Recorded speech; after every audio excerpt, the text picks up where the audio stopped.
10वीं बोर्ड परीक्षा 2024 कक्षा 10 की गणित का पेपर आपके 27 मार्च 2024 को होने वाला है। उसके लिए ये वीडियो काफ़ी इंपॉर्टेंट है। इस वीडियो में जितने भी आपके क्वेश्चन बताए जाएंगे वो सारे के सारे इंपॉर्टेंट है, क्योंकि बार बार ये जो आपके पुराने पेपर में से प्रश्न उठा के दिए जा रहे हैं, चाहे आपने विज्ञान का पेपर देखा होगा या फिर सामाजिक का पेपर, आपने अगर पुराने पेपर देख लिए तो आपका जो पेपर काफ़ी अच्छा शानदार हो जाएगा। तो हम इस श्रृंखला में आपके जो ये गणित का एक वीडियो अपलोड कर रहे हैं ताकि आपके जो पुराना पेपर कोई भी आ जाए और उसमें से कोई क्वेश्चन है तो गलत ना हो। तो इसी के आधार पे अपना जो पहला क्वेश्चन आपके सामने है, और इससे पहले भी मैंने वीडियो अपलोड कर रखी है, आप प्ले लिस्ट में जाकर वो सारे वीडियो देख लेना, आपको काफ़ी फायदा मिलेगा इसका। और टेस्ट नहीं दिया हो तो आप टेस्ट जरूर दे देना, टेस्ट का लिंक इस वीडियो के नीचे आपको डिस्क्रिप्शन बॉक्स में मिल जाएगा। सबसे इंपॉर्टेंट क्वेश्चन आपके सामने पहला है कि सबसे छोटी अभाज्य संख्या कौन सी है। तो अभाज्य संख्या किसे कहते हैं? वह संख्या होती है अभाज्य संख्या जो खुद के पहाड़े में आती है, यानी कि और किसी के पहाड़े में वो नहीं आती है। सबसे छोटी अभाज्य संख्या होती है 2, फिर आती है 3, फिर 5, फिर 7, फिर 11। ये हमारी अभाज्य संख्याएं कहलाती हैं। तो इसमें सबसे छोटी अभाज्य संख्या कौन सी हो जाएगी? 2 हो जाएगी। 2 एकमात्र सम अभाज्य संख्या है। ये एकमात्र सम अभाज्य संख्या, बाकी सभी विषम संख्याएं हैं। तो याद रखना ये एकमात्र सम अभाज्य संख्या है। दूसरा प्रश्न आपके अगला ये कि कोस स्क्वायर 45 का मान ज्ञात करना है। देखो, कोस 45 और साइन 45 का मान बराबर ही होता है। कोस 45 और साइन 45 के मान है जो बराबर ही होते हैं। तो आपको याद रखना है जो पड़ोसी हैं sine cos, tan cot, sec cosec, इनके 45 के मान बराबर ही होते हैं। तो चाहे आपको कोस 45 का मान पूछे या साइन 45 का मान पूछे, दोनों का उत्तर एक ही होगा। तो कोस 45 साइन 45 कितना होता है? 1/√2 होता है, और इसका करते हैं हम यहाँ पे स्क्वायर, क्योंकि आपको कोस स्क्वायर 45 का चाहिए। तो 1 का स्क्वायर करें तो 1 आएगा, और √2 का स्क्वायर करेंगे तो 2 आएगा। तो इसका उत्तर कितना आ जाएगा? आपके 1/2 हो जाएगा। अगला क्वेश्चन आपके सामने है, ये इंपॉर्टेंट क्वेश्चन है, बार बार पूछा जाता है कि यदि 5, 7, 9 x का माध्य 9 हो तो x का मान ज्ञात कीजिए। यानी कि इन्होंने समांतर माध्य पहले से ही दे दिया। आपको क्या करना है? समांतर माध्य का सूत्र लगाना है। समांतर माध्य x बार बराबर सूत्र होता है आंकड़ों का योग बटा आंकड़ों की संख्या। क्या आपको सूत्र लगाना है? आंकड़ों का योग बटा आंकड़ों की संख्या लगाएंगे। तो आंकड़ों का योग करेंगे तो इन सभी की फिर आपको जोड़ करनी पड़ेगी। आंकड़ों का योग और आंकड़ों की संख्या लिखेंगे। तो ये आंकड़ों की संख्या, कितनी संख्या है? तो ये 4 नंबर है और इनकी आपको यहाँ पे जोड़ करनी। तो आंकड़े कौन कौन से? 5, 7, 9 और x। तो ये लिखेंगे हम 5 + 7 + 9 और प्लस में x, और बट्टे में टोटल कितने आ जाएंगे? ये 4 आ जाएंगे। इनका माध्य कितना दे रखा है? ये माध्य इसकी जगह दे रखा है 9, तो यहाँ पे 9 लिख लेंगे। हमें फिर यहाँ पे क्रॉस गुणा करना है, इसके बट्टे में कुछ नहीं तो 1। इनकी जोड़ कर लेंगे तो इनकी जोड़ आ जाएगी आपकी 21। तो 9 × 4 = 21 + x हो जाएगा। हमने 4 को 9 से गुणा कर दिया और 21 को x में जोड़ दिया। इस 21 में x नहीं जुड़ेंगे, ये ऐसा कैसे लिखेंगे? 21 + x कितना हो गया? 9 × 36 प्लस के 21 इधर आएंगे तो माइनस के 21 बराबर x। x का मान ज्ञात करना है, तो इसका उत्तर हो जाएगा 6 में से 1 गया तो 5, 3 में से 2 गया तो 1। x का मान कितना आएगा? 15, जो कि आपके ऑप्शन नंबर ख में दे रखा है, यही इसका करेक्ट आंसर होगा। मोस्ट इंपोर्टेंट क्वेश्चन है, बार बार आप देखना, आप पुराने पेपर में कई बार ये क्वेश्चन जो रिपीट हुआ है, और आपके 2024 के पेपर में भी ऐसा क्वेश्चन आएगा। नेक्स्ट क्वेश्चन की ओर बढ़ते हैं, क्वेश्चन नंबर 6। छठा क्वेश्चन है कि 2 sin स्क्वायर 45 कोस साइन 45 कोस 45 का मान ज्ञात करना है। हमने थोड़ी देर ऊपर चर्चा की कि साइन 45 और कोस 45 का मान बराबर होता है। वो कितना होता है? 1/√2 होता है। तो हम क्या करेंगे? यहाँ पे इनका मान लिख लेंगे। 2 × साइन 45 का मान कितना होता है? 1/√2, और कोस 45 का मान भी 1/√2 होता है। इन ऊपर वाले को ऊपर वाले से गुणा कर लेंगे और नीचे वाले को नीचे वाले से गुणा कर लेंगे। इसके बट्टे में कुछ नहीं तो हमने 1 लिख लिया। 2 को 1 से और 1 से गुणा करेंगे तो 2 × 1 = 2 हो जाएगा। और यहाँ पे गुणा करेंगे 1 को √2 से तो √2, और √2 को √2 से गुणा करेंगे तो ये √2 × √2 कितना होता है? ये 2 होता है केवल। तो यहाँ पे आ जाएगा आपके 2। 2/2 का मतलब आंसर कितना आएगा? इसका 1 आ जाएगा। तो ये इसका अपना फाइनल आंसर 1 आएगा। अगला क्वेश्चन आपके देखो, छोटे छोटे क्वेश्चन आपके लगभग 32 नंबर कवर करेंगे। अगर आप इन सवाल को अच्छे से तैयार करेंगे तो 32 नंबर आपके अच्छे से सही हो जाएंगे। नेक्स्ट है, इस बिंदु की y अक्ष से दूरी पूछिए। ये क्वेश्चन तो 100% पूछा जाएगा कि किसी भी बिंदु की x अक्ष से दूरी पूछे या फिर y अक्ष से दूरी पूछे। तो x अक्ष से दूरी पूछेगा तो हम y का मान लिख लेंगे, और y अक्ष से दूरी पूछेगा तो हम इसमें x का मान लिख लेंगे। तो इसका उत्तर कितना आ जाएगा? आपके 3 इकाई आ जाएगा। आंसर आ जाएगा इसका 3 इकाई। और इसी में आपको x अक्ष से पूछे तो फिर आपको y का मान लिखना है। और याद रखना, जब भी दूरी पूछे तो आपको उत्तर हमेशा प्लस में ही निकालना है, माइनस में कभी भी दूरी नहीं आती है। अगला क्वेश्चन आपके ये 8वां, 14 सेमी त्रिज्या वाले वृत्त का क्षेत्रफल ज्ञात कीजिए। r बराबर लिखेंगे इसमें 14 और क्षेत्रफल का सूत्र लगाना है। तो वृत्त का क्षेत्रफल होता है, वृत्त का क्षेत्रफल बराबर होता है आपके πr²। ये r का मान कितना लिखेंगे? 14 लिखेंगे। पाई का मान 22/7 × r की जगह पे 14 × 14। 2 बार इसलिए लिखेंगे क्योंकि r का स्क्वायर है इसलिए। 7 के बड़े से 7 एक बार कटेगा और 14 कटेंगे 2 बार। फिर इनको गुणा करेंगे, 22 × 2 करेंगे तो 22 × 2 × 14, तो 22 × 2 × 14, तो 22 दूनी 44, 44 को 14 से गुणा करेंगे तो उत्तर आएगा आपके 616। और ये क्षेत्रफल वाले इसलिए इसका सूत्र हो जाएगा आपके सेंटीमीटर स्क्वायर, इसका आंसर हो जाएगा।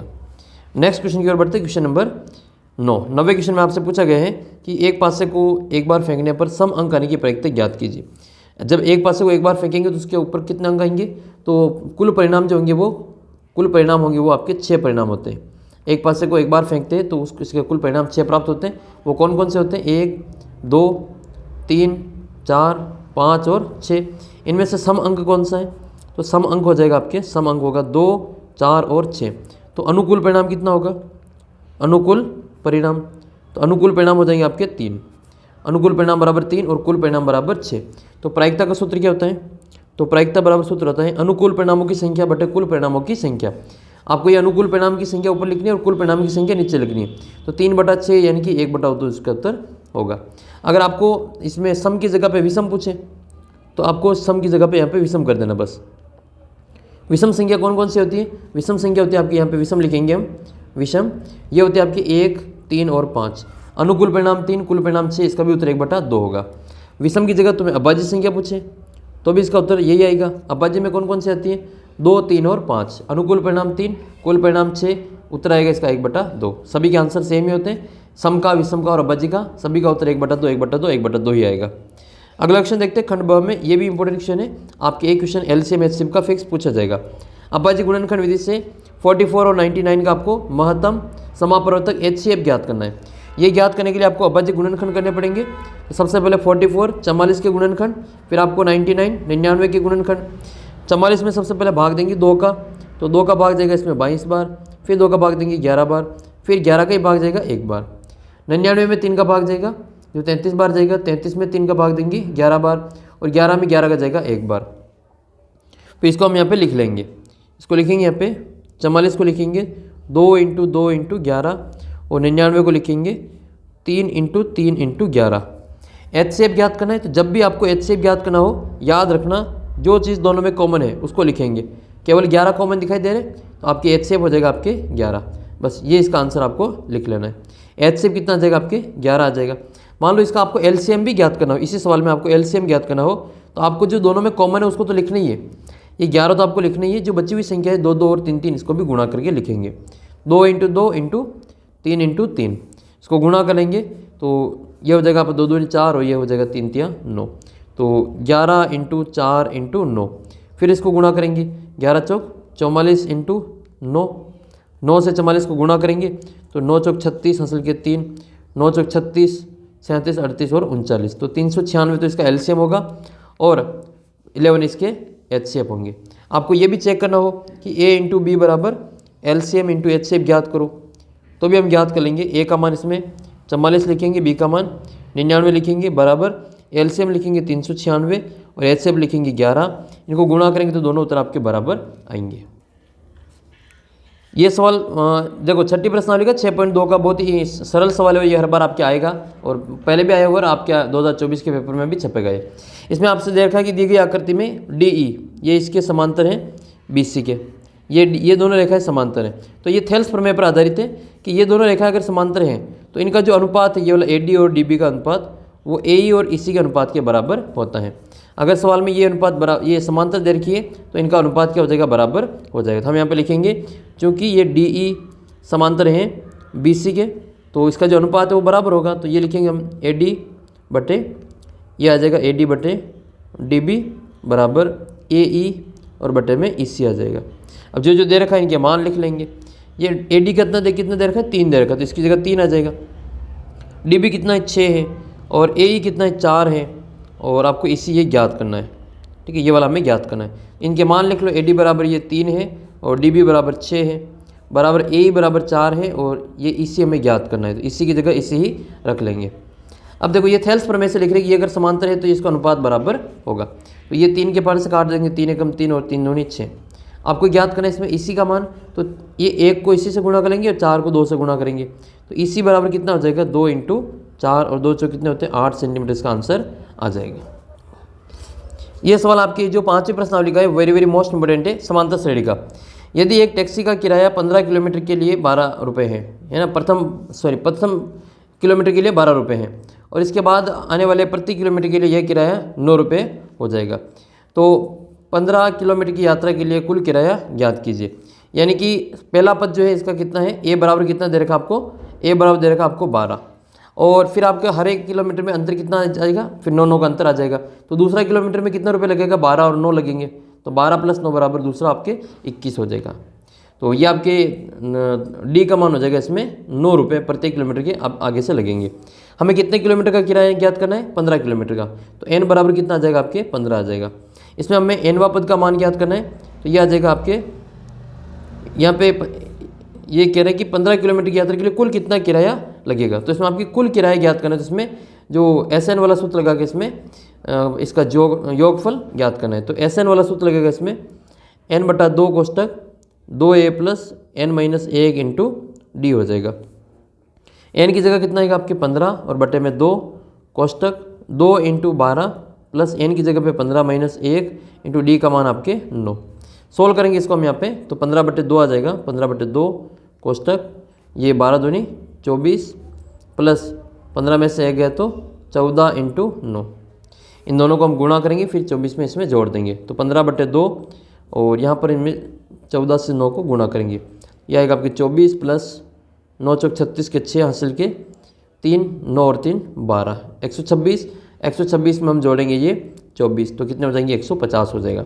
तो 15/2 × 150, 2 के पारे से इस 150 को काट देंगे, जो 75 बार कटेगा, फिर हम 15 को 75 से गुणा कर लेंगे, तो अपना आंसर आ जाएगा 15 × 5 = 75 के 5 हासिल के 7 और 15 × 7 = 105 और 7, 105 और 7 जोड़ेंगे तो 112, तो ये 112 यानी कि 1125 रुपये इसका आंसर आ जाएगा। ये सवाल आ जाए तो आपको इससे सवाल इस इजी से आपको इसको हल कर लेना है। और ये सवाल आपको कई बार है, जो अगर आप पुराने पेपर देखेंगे तो उसमें आपको कई बार देखने को मिलेगा। ये आपके 5वीं प्रश्नावली समांतर श्रेणी का सवाल है। फिर आपके ये भाग विधि का वर्गमूल कोई काम का नहीं है। ये 17वां सवाल इंपॉर्टेंट है, द्विघात समीकरण के मूल ज्ञात कीजिए। तो द्विघात समीकरण के मूल ज्ञात करने के लिए आपको इसके टुकड़े करने पड़ेंगे, जिनको जोड़े या घटाएं तो कितने आ जाए, वो आपके 4 आ जाए। तो इसके हम टुकड़े कर लेते हैं, तो ये आ जाएगा आपके, यहाँ पे लिख लेते हैं वापस इसको, x² + 4x और प्लस के 3। इसके मूल ज्ञात करने, तो हम यहाँ पे टुकड़े करेंगे, यहाँ पे 1 और यहाँ पे 3, तो 1 और 3 के टुकड़े 1 और 3 ही हो जाएगा, 3 × 3 और 3 और 1 को जोड़ेंगे तो 4 हो जाएगा।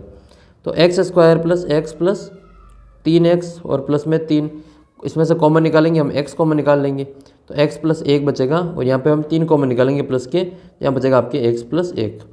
तो x + 1 एक बार लिखेंगे और x + 3 को हम कोष्टक में बंद करेंगे, और ये मूल ज्ञात करें तो बराबर में चलता रहेगा इसके 0, बराबर में 0। तो एक बार तो हम x + 1 = 0 लिखेंगे, तो x का मान -1 आएगा। दूसरी बार हम x + 3 = 0 लिखेंगे, जो कि x = -3 आएगा। ये दोनों इसके मूल आपको प्राप्त हो जाएंगे। फिर आपके 18वां सवाल है, समांतर श्रेणी का योगफल ज्ञात करना है, इसके 10 पदों तक की जोड़ ज्ञात करनी है। तो इसका पहला पद कितना हो जाएगा, a बराबर आपके हो जाएगा इसमें 2 हो जाएगा, और d का मान ज्ञात करना है, तो d का मान ज्ञात करने के लिए चौथे पद में दूसरे पद को घटाएंगे, दूसरे पद में से पहले पद को घटाएंगे, इनकी 4 में से 2 को घटाएंगे तो d का मान आपके 2 आ जाएगा। n बराबर कितना आपके 10 है, तो इसमें nवा पद का योगफल ज्ञात करना है, तो n पदों का योग, इसका सूत्र होता है SN = n/2 कोष्टक 2a + n-1 into D. तो n की जगह लिखेंगे हम इसमें 10 और बटे में 2 कोष्टक 2 × 2 प्लस n का मान इसमें 10 - 1 इंटू डी का मान 2। तो डी का मान लिखेंगे हम यहाँ पे 2। सोल्व करेंगे इसको, तो 10 में 2 का भाग चला जाएगा 5 बार, फिर ये गुणा में है आपके 5 × 2 दूनी 4 प्लस 10 में से 1 है तो 9, और 9 को 2 से गुणा करें तो 18। तो 5 × ये 18 और 4 कितने हो जाएंगे, 22 हो जाएंगे। 22 पंजे कितने होते हैं, 110। इसका जो उत्तर आएगा वो आपके 110, इसका जो फाइनल आंसर वो आ जाएगा। तो ये क्वेश्चन अभी अपने काम का नहीं, ये पहले वाले सिलेबस में था, अभी हमारे ये हट गया है। अगला सवाल देखते हैं, इन बिंदुओं को मिलाने वाले रेखाखंड के मध्य बिंदु के निर्देशांक ज्ञात करना है। तो एक को मान लेंगे हम P, इस एक को मान लेंगे हम A, दूसरे को मान लेंगे B, इसका मध्य बिंदु मान लो P। तो इस P बिंदु के निर्देशांक हमें ज्ञात करना है। तो मध्य बिंदु का निर्देशांक क्या होता है, मध्य बिंदु के निर्देशांक ये होता है Px, y बराबर, ये x1 प्लस x2 बटे 2 और y1 प्लस y2 बटे 2 होता है। इसमें ये वाला तो हो जाएगा एक x1 y1 और दूसरा हो जाएगा x2 और y2। x1 का मान कितना आ जाएगा आपके इसमें 6 है, तो 6 प्लस x2 कितना है 2 और बटे में 2। y1 कितना है 8 और y2 कितना है 4 और बटे में 2। दोनों को जोड़ के 2 का भाग लगाना है, तो 6 और 2 को जोड़े तो 8 बटे 2 और 8 और 4 को जोड़े तो 12 बटे 2। इसका जो फाइनल उत्तर वो कितना आ जाएगा, 8 में 2 का भाग 4 बार जाएगा, 12 में 2 का भाग 6 बार जाएगा। इसका जो उत्तर है वो आपके 4 और 6 आंसर आ जाएगा।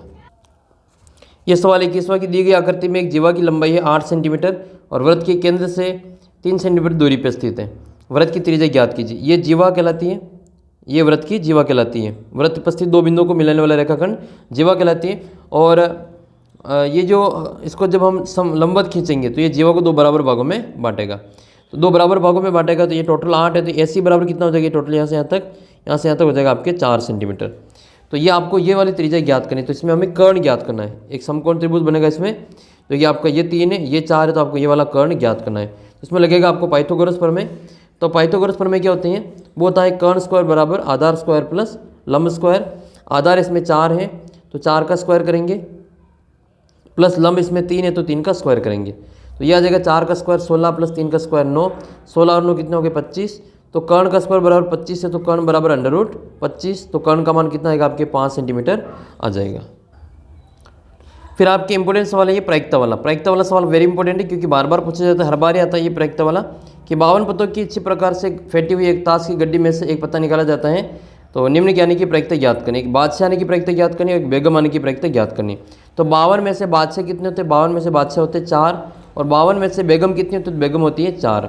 अनुकूल परिणाम कितने आ जाएंगे 4 4 और कुल परिणाम कितने होंगे 52। तो उत्तर आ जाएगा 4/52 4/52। सूत्र आपको लगाने है हर बार अनुकूल परिणामों की संख्या बटे कुल परिणामों की संख्या। तो ये बादशाह हो जाएगा, ये प्रायिकता बादशाह की क्या आ जाएगी, प्रायिकता बादशाह। इसका आप सूत्र लगाएंगे अनुकूल परिणाम बटे कुल परिणाम। फिर अनुकूल परिणाम कितने हैं 4 और कुल परिणाम कितने 52। तो इसको काट देंगे 4 के पार्ट से 1/13 आंसर आएगा। इसी प्रकार से पी प्रायिकता बेगम की ज्ञात करनी है। तो प्रायिकता बेगम की ज्ञात करने के लिए आपको अनुकूल परिणाम लिखने 4, कुल परिणाम 52। इसका उत्तर आ जाएगा 1/13। तो आपके 52 में से एक बेगम एक बादशाह पूछे या एक गुलाम पूछे या एक इक्का पूछे तो इनके उत्तर आपके 1/13 ही आएंगे। एक सवाल आपके ये इंपॉर्टेंट है ये कि 2 संख्याओं का गुणनफल आपको दे रखा है 12,960 है, इनका एचसीएफ कितना है 18 है, तो इनका एलसीएम ज्ञात करना है। तो आसान सा सवाल है ये, इसको हम सोल्व कर लेते हैं। 2 संख्याओं का गुणनफल हम जानते हैं कि a इंटू बी बराबर क्या होता है, एलसीएम इंटू एचसीएफ होता है। ये हमें पता है, इसका सूत्र होता है 2 संख्याओं का गुणनफल बराबर एलसीएम इंटू एचसीएफ होता है। तो हम ये लिखेंगे a इंटू बी बराबर, ये a इंटू बी कितना दे रखा आपको, ये 2 संख्याओं का गुणनफल दे रखा आपको 12,960। ये आपके a इंटू बी का ही मान दे रखा आपको, इसकी जगह लिखेंगे 12,960 बराबर एलसीएम कितना दे रखा है ज्ञात करना है हमें, और एचसीएफ कितना है हमारे पास में 18 है। तो आपको एलसीएम ज्ञात करना है तो इस एचसीएफ 18 का इसमें भाग दे देंगे। तो ये आ जाएगा आपके 12,960 और बट्टे में आ जाएगा आपके 18 बराबर में क्या आएगा आपके एलसीएम। अब आपको क्या करना है 12,960 में इस 18 का भाग देना है। तो 2 के पारे से काट दो, इसको 2 के पारे से काट दो, या फिर इसको 9 के पारे से ही काट दो क्योंकि ये 9 के पारे से कट जाएगा। तो 9 के पारे से काटेंगे तो ये कटेगा 9 दूनी 18 और 9 के पारे से काटेंगे तो ये 9 एकम 9, फिर बचेंगे इसमें आपके 3 39 हो जाएगा, और ये 9 चौक 36, 9 चौक 36 3 बचेंगे, वापस 9 चौक 36 और 1 0 आपके यहाँ से बच जाएगा। 144 बार कटेगा ये। फिर 2 के पारे से काटेंगे इसको तो ये बच जाएगा आपके 72 यानी कि 72, 720 बार ये कट जाएगा और ये हमारा क्या आ जाएगा आपके एलसीएम आ जाएगा। हमने 2 के पारे से इस 1440 को काट दिया 720 बार, तो एलसीएम बराबर कितना आया आपके 720 आ जाएगा। अगला क्वेश्चन आपके ये वाला है, मान ज्ञात करना है 3 कोस 30 माइनस 4 कोस क्यूब 30 का। तो ये मान ज्ञात करने के लिए आपको क्या करना पड़ेगा, इसमें सारणी से मान लिखने। तो 3 के 3 ही आ जाएंगे। कोस 30 का मान सारणी से देख के लिखेंगे, तो कोस 30 का मान और साइन 60 का मान बराबर ही होता है। कितना होता है वो √3/2 होता है। माइनस 4 इंटू कोस 30 का मान वही वापस कितना लिखेंगे, ये आ जाएगा आपकी √3/2 और इसकी घात कितनी आपके 3 है। तो जितनी घात है उतनी घात लगा लेंगे इसमें। ये आ जाएगा आपके 3 √3 और बटे में 2 माइनस ये 4 इंटू ये कितना आपके घात 3 है, तो √3 का मतलब इसको 3 बार गुणा करना है। √3 इंटू √3 इंटू √3, तो 2 बार √3 का तो 1 3 हो जाएगा और √3 बचेंगे। तो इसका मतलब कितना हुआ, 3 √3 आ जाएगा। तो इसका उत्तर कितना आएगा आपके 3 √3 और बटे में 2 का घन करेंगे तो 2 की घात 3 कितना होता है, 2 इंटू 2 इंटू 2, 2 दूनी 4, 4 दूनी 8, तो इसका उत्तर आ जाएगा आपके 8 बटे में। फिर हम इसको काट देंगे, 8 और 4 कट जाएंगे, ये इसको काटेंगे यहाँ से, तो 4 के बड़े से 4 एक बार कटेगा और 8 कटेंगे 2 बार। संख्या बचेगी आपके 3 √3 बटे 2 माइनस 3 √3 बटे 2। एलसीएम लेके सोल्व करेंगे, वैसे डायरेक्ट उत्तर इसका आएगा 0।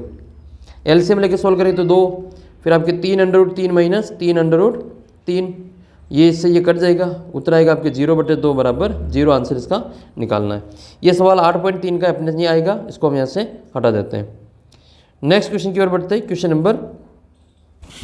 नंबर 7 है कि 5 सेमी त्रिज्या वाले वृत्त के केंद्र से 13 सेमी दूर स्थित खींची गई स्पर्श रेखा की लंबाई ज्ञात करनी है। इसका पहले आप डायग्राम बना लेना। ये एक वृत्त है जिसकी त्रिज्या कितनी है, 5 सेंटीमीटर। इसकी त्रिज्या 5 सेंटीमीटर है।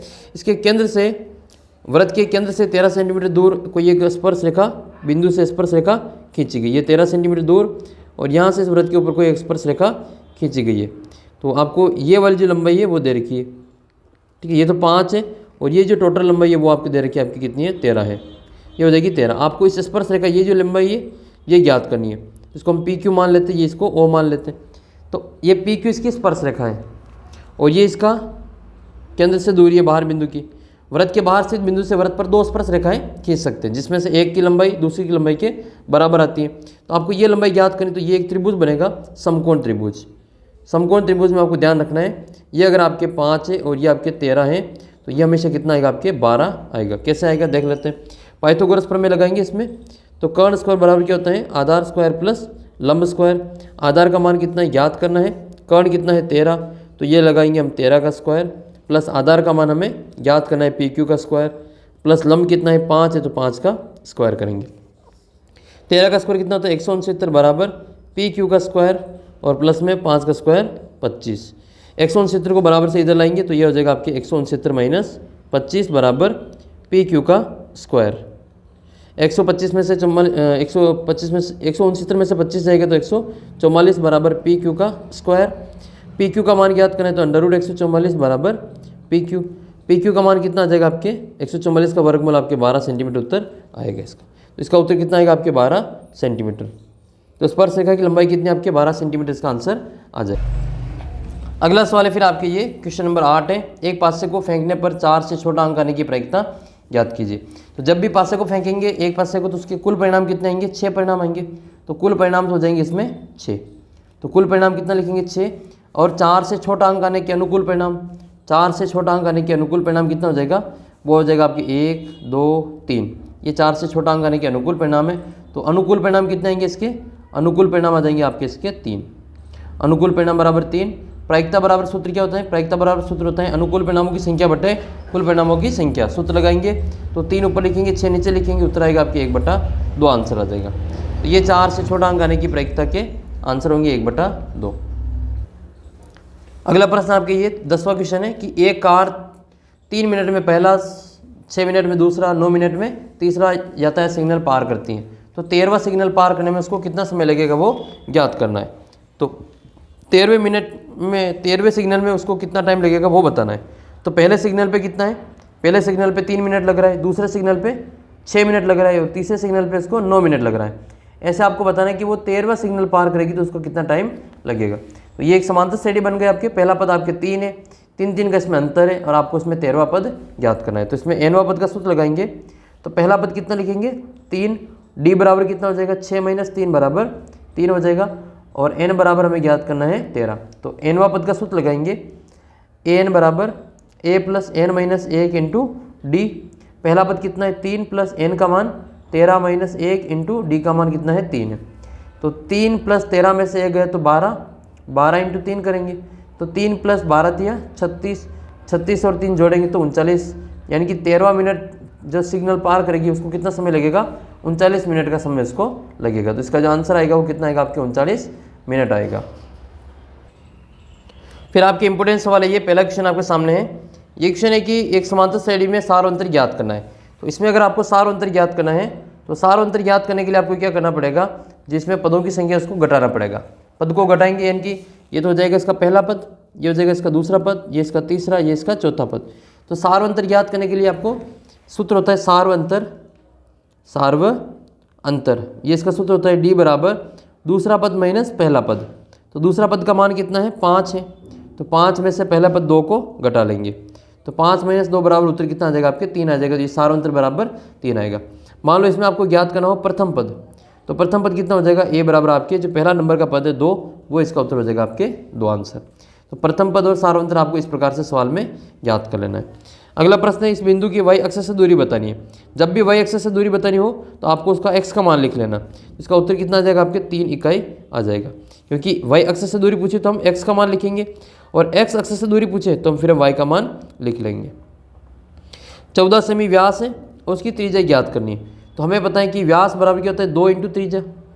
व्यास बराबर क्या होता है, 2 इंटू त्रिज्या होता है, 2 इंटू त्रिज्या। तो त्रिज्या बराबर क्या हो जाएगा, व्यास बटे 2 हो जाएगा, कि 2 भाग में आ जाएंगे इसके। तो त्रिज्या बराबर इसका सूत्र बनेगा त्रिज्या बराबर व्यास बटे 2। तो जब भी आपको व्यास दे रखा और त्रिज्या ज्ञात करनी हो तो व्यास में 2 का भाग दे देना। व्यास कितना है, 14 है, 2 का भाग देंगे तो उत्तर कितना आएगा इसका 7 सेंटीमीटर आंसर आएगा। तो इसका जो फाइनल उत्तर है वो कितना आ जाएगा, 7 सेंटीमीटर हो जाएगा। और वो त्रिज्या देके तुम्हें व्यास पूछे कि r बराबर 7 सेंटीमीटर है, इसका व्यास कितना होगा, तो 2 से इसको गुणा कर लेंगे, तो 2 7 14 इसका व्यास वापस आ जाएगा। एक त्रिभुज में कितनी भुजा होती है, तो 3 भुजाओं से घिरी हुई बंद आकृति को त्रिभुज कहते हैं। तो इसमें भुजाओं की संख्या भी आपके 3 आ जाएगी। अगला सवाल है कि एक वृत्त का जो त्रिज्या है वो 21 सेंटीमीटर है, इसकी आपको परिधि ज्ञात करनी है और पाई का मान 22/7 लेना है। तो r का मान कितना दे रखा है इन्होंने, 21 दे रखा है, तो r की जगह लिखेंगे हम 21। और वृत्त की परिधि का सूत्र क्या होता है, वृत्त की परिधि का सूत्र होता है 2πr, यानी कि 2 तो सवाल के सूत्र के। पाई का मान कितना लेना है, देखो इन्होंने कहा कि 22/7 लो, तो हम भी 22/7 ही लेंगे। इंटू r का मान कितना है, 21 है, ये त्रिज्या का मान हो जाएगा आपके 21। फिर हम इसको काटेंगे 7 के पार से, 7 एकम 7, 7 या 21, गुणा कर लो 2 इंटू 22 इंटू 3, 22 दूनी 44 इंटू 3, 4 या 12, 12 और 1 13। तो इसका उत्तर आ जाएगा 132 सेंटीमीटर इसकी परिधि आ जाएगी। नेक्स्ट है वृत्तखंड किसे कहते हैं, तो वृत्तखंड क्या होता है, वृत्तखंड वृत्त पर स्थित 2 बिंदुओं को मिलाने वाला रेखाखंड जीवा कहलाती है। तो वृत्त की जीवा वृत्त को 2 भागों में बांटती है। वृत्त की जो जीवा होती है वो वृत्त को 2 भागों में बांटती है। एक छोटा भाग होता है उसको हम लघु वृत्तखंड कहते हैं और बड़े भाग को दीर्घ वृत्तखंड कहा जाता है। नेक्स्ट क्वेश्चन है अर्धगोले के आयतन का सूत्र लिखना है। तो आपको एक तो पूरे गोले के आयतन का सूत्र बताना है और एक आपको अर्धगोले के आयतन का सूत्र याद करना है। ये अर्धगोला हो जाएगा, इसका आपको आयतन का सूत्र याद करना है। तो पहले आप पूरे गोले के आयतन का सूत्र लिखो। इस गोले का आयतन का सूत्र होता है, गोले का आयतन, इसका सूत्र होता है 4/3 πr क्यूब। यहाँ पे 3 आते हैं, 4/3 πr क्यूब आता है। लेकिन आपको अर्धगोले का ज्ञात करना है तो इसमें 2 का भाग दे देंगे। ये 2 से फिर 4 2 बार कट जाते हैं, तो यहाँ पर केवल 4 की जगह पे 2 आ जाएंगे बस। तो अर्धगोले का आयतन, ये अर्धगोला है, तो अर्धगोले का आयतन क्या हो जाएगा, अर्धगोले का आयतन बराबर 2/3 ये πr क्यूब, वैसे ही वैसे ही आ जाएगा। पूर्ण गोले में यहाँ पे 2 की जगह 4 आते हैं और अर्धगोले में 4 की जगह पे 2 आते हैं। अगला क्वेश्चन आपके, इसमें आपको बहुलक ज्ञात करना है इसका। तो बहुलक ज्ञात करने के लिए देखना है कि सबसे ज़्यादा बार कौन आ रहा है। सबसे ज़्यादा बार देख लो, ये 4 दिखाई दे रहे हैं। तो सब सर्वाधिक बारंबारता किसकी, सर्वाधिक बारंबारता, सबसे ज़्यादा बार कौन आ रहा है, सर्वाधिक बार आने वाला जो चर है वो 4 है। सर्वाधिक बारंबारता बराबर 4 की है, अतः बहुलक बराबर कितना हो जाएगा, बहुलक बराबर हो जाएगा इसका 4 हो जाएगा। नेक्स्ट है 1 रुपये की एक सिक्के को उछाला जाता है, हेड आने की यानी कि चित आने की प्रायिकता ज्ञात करनी है। तो जब एक सिक्के को एक बार उछालेंगे तो कुल परिणाम कितने होंगे, कुल परिणाम होंगे आपके 2। कुल परिणाम कितने होंगे, 2 होंगे, जो हेड और क्या हो सकता है, टेल हो सकता है। इसके 2 परिणाम आएंगे, या तो हेड आएगा या फिर इसका टेल आएगा। आपको चित आने के अनुकूल परिणाम, चित आने के अनुकूल परिणाम कितने होंगे, तो वो हो जाएगा आपका 1। एक ही बार चित आता है। तो प्रायिकता ज्ञात करनी है आपको, प्रायिकता ये हो जाएगी आपके चित आने की, तो वो हो जाएगा अनुकूल परिणामों की संख्या बटे कुल परिणामों की संख्या। सूत्र तो आपको हर बार लगाना ही है, ऊपर लिखेंगे अनुकूल परिणामों की संख्या बटे लिखेंगे कुल परिणामों की संख्या। अनुकूल परिणाम 1, कुल परिणाम 2, उत्तर आ जाएगा आपका 1/2। ये चित की जगह पे तुम्हें पट पूछ लेता तो भी इसका उत्तर 1/2 ही आता, क्योंकि अनुकूल परिणाम इसमें 1 है और कुल परिणाम इसका 2 है, तो भी इसका उत्तर आपकी 1/2 ही आता। अगला सवाल देखते हैं। एक थैले में 3 लाल और 4 काली गेंद है। प्रीति यादृच्छा एक गेंद बिना देखे निकालती है, तो लाल गेंद आने की प्रायिकता ज्ञात करनी है। तो पहले तो आप देखो कि लाल कितनी है, तो लाल गेंद अपने पास में 3, और काली कितनी है, तो काली गेंद अपने पास में 4, तो कुल गेंद कितनी हो जाएगी, तो कुल परिणाम हो जाएगा आपके, कुल गेंद या कुल परिणाम हो जाएगा 3 + 4 = 7 हो जाएंगे। इसमें आपको लाल गेंद आने की प्रायिकता ज्ञात करनी, तो गेंद लाल होने के अनुकूल परिणाम, गेंद लाल होने के अनुकूल परिणाम वो कितने हैं, 3 है, और कुल परिणाम कितने हैं, कुल परिणाम है अपने पास में 7 है। तो प्रायिकता ज्ञात करनी है गेंद लाल होने की, तो प्रायिकता लाल बराबर हम लिखेंगे लाल होने के अनुकूल परिणाम बटे कुल परिणाम। लाल गेंद कितने, 3 है, तो 3 ऊपर हो जाएगा और 7 इसमें नीचे आ जाएगा। इसका जो फाइनल उत्तर है वो आपके 3/7 आ जाएगा। अगला सवाल है आपके ये कि यदि एक द्विघात समीकरण के मूल क्रमशः ये है तो इसको द्विघात समीकरण में लिखिए। तो इसका द्विघात समीकरण ज्ञात करने के लिए आपको एक तो इसका मूलों का योग ज्ञात करना है, एक मूलों का गुणनफल ज्ञात करना है। तो मूलों का योग करेंगे पहले हम अल्फा प्लस बीटा, ये हो जाएगा -1 + 6 बराबर कितना आएगा, +5। दूसरा करेंगे अल्फा इंटू बीटा बराबर कितना आएगा, -1 × 6 बराबर -6। अब आपको क्या करना है, इसको अपना जो शॉर्टकट तरीका है सूत्र उसमें लिख लेना है। द्विघात समीकरण का जो मानक रूप होता है वो इस रूप में आप लिख सकते हैं इसको, x² - alpha plus beta into x plus alpha into beta बराबर क्या आ जाएगा 0। x² minus alpha plus beta का मान कितना है 5, तो माइनस में 5x plus alpha into beta minus का 6, तो प्लस -6 इसका बराबर 0। तो ये इसका उत्तर आपको यहाँ पे आ जाएगा, और ये इसको डायरेक्ट लिख सकते हैं, इसका उत्तर आपको 1 नंबर में मिल जाएगा। अगला सवाल आपका ये, जिसमें आपको एक समांतर श्रेणी का पहला पद दे रखा है 4 और सार अंतर दे रखा -3, इसके आगे के 4 पद और ज्ञात करने हैं। तो इसको मैं ज्ञात करने के लिए आपको यह क्या करना है, यहाँ पे पहला पद तो दे रखा है, इसका पहला पद कितना दे रखा है इसमें, a = 4 और d = -3। तो दूसरा पद ज्ञात करना है इसमें, तो a2 बराबर क्या होता है, पहला पद प्लस d, पहला पद कितना है 4 है प्लस d का मान -3 है, तो 4 - 3 हो जाएगा बराबर इसका 1 आएगा। तो ये दूसरा पद कितना आया, 1 आ जाएगा। इसी प्रकार से इसका तीसरा पद ज्ञात कर लेंगे, तो दूसरे पद में d जोड़ेंगे। दूसरा पद कितना है 1 प्लस में जोड़ेंगे -3, तो 1 में से प्लस -3 घटाएंगे तो उत्तर आएगा आपके -2। तो तीसरा पद कितना आया, -2 आ गया इसमें। आपको चौथा पद ज्ञात करना है, तो तीसरे पद में से d को जोड़ेंगे। तीसरा पद कितना है -2, इसमें हम जोड़ेंगे -3, तो -2 और -3 ये कितना हो जाएगा, -5 हो जाएगा। ऐसे आपको ये जो इसमें एक पद और ज्ञात कर लेना, आपका जो सवाल है पूरा हो जाएगा। नेक्स्ट आपके एक बेलन की त्रिज्या 7 है और इसका ऊंचाई 15 है, तो आपको बेलन का वक्र प्रस्थि क्षेत्रफल ज्ञात करना है, पाई का मान 22/7 लेना है। तो इसमें r बराबर कितना दे रखा है, बेलन की त्रिज्या r बराबर 7 सेंटीमीटर और बेलन की ऊंचाई h बराबर कितना है आपके 15 सेंटीमीटर दे रखा है। फिर आपको लिखना है बेलन का वक्र प्रस्थीय क्षेत्रफल। ये क्या होता है, बेलन का वक्र प्रस्थीय क्षेत्रफल ये होता है आपका 2πRh। इसका सूत्र आपको याद रखना है, बेलन का वक्र प्रस्थि 2πRh होता है। दो सूत्र के, पाई का मान 22/7 इंटू r का मान कितना है 7 है और h का मान कितना है 15 है। ध्यान से देखेंगे तो 7 से 7 कट जाएगा, 22 पंजे कितने होते हैं 110 इंटू 15, 22 दूनी 44 से वापस करेंगे इसको, 22 दूनी 44 इंटू 15, 15 चौक 60 हासिल का 6, 15 चौक 60 और 6 66। इसका उत्तर कितना आएगा आपके 660 सेंटीमीटर स्क्वायर। इस सेंटीमीटर में है तो इसका उत्तर भी सेंटीमीटर में आएगा, और ये क्षेत्रफल है तो इसको हम सेंटीमीटर का स्क्वायर लिखेंगे। अगर ये आयतन होता तो यहाँ पे घात 3 लगती। एक ये संचय बारंबारता वाला बहुत ही अच्छा सवाल है, ये 14वां क्वेश्चन है कि संचय बारंबारता सारणी बना रखी है, ठीक है। जैसे अपन की माध्यक ज्ञात करते हैं तो संचय बारंबारता सारणी बनाते हैं। ये पहला सवाल हम इसको ऐसा कैसे लिखते हैं, फिर इसमें ये जोड़ते ज्ञान लिखते हैं, तो 5 और 6 कितने हो गए 11 हो गए, और फिर यहाँ पे क्या लिखते हैं 11 और 3 14 हो जाएगा, 14 और 2 16 हो जाएगा यहाँ पे। तो ये हम यहाँ पे इसको लिखते हैं, तो हम जानते हैं कि ये वाला जो मान है वो पहला हम वैसे इसको लिखते हैं। तो x बराबर कितना आ जाएगा आपके 5 ही आएगा, और y का मान ज्ञात करना है तो इन दोनों की जोड़ 2 और 14 की जोड़ आपके y के बराबर आती है, तो 14 + 2 बराबर y आ जाएगा। तो y बराबर कितना आएगा आपके 16 उत्तर हो जाएगा। x बराबर 5 है और y बराबर 16 इसका फाइनल उत्तर। 15वां सवाल आपकी, एक अलमारी में 10 हिंदी की किताबें और 15 गणित की किताबें हैं। एक पुस्तक हिस्सा निकालती हैं, हिंदी की पुस्तक आने की प्रायिकता और गणित की पुस्तक आने की प्रायिकता ज्ञात करनी है। तो तो पहले तो देखो कुल परिणाम कितने हैं, तो कुल परिणाम में क्या लिखेंगे, इन दोनों की जोड़ करेंगे। 10 तो आपके हिंदी की है और 15 आपके गणित की है, तो टोटल कितनी हो जाएगी आपके 25 हो जाएगी।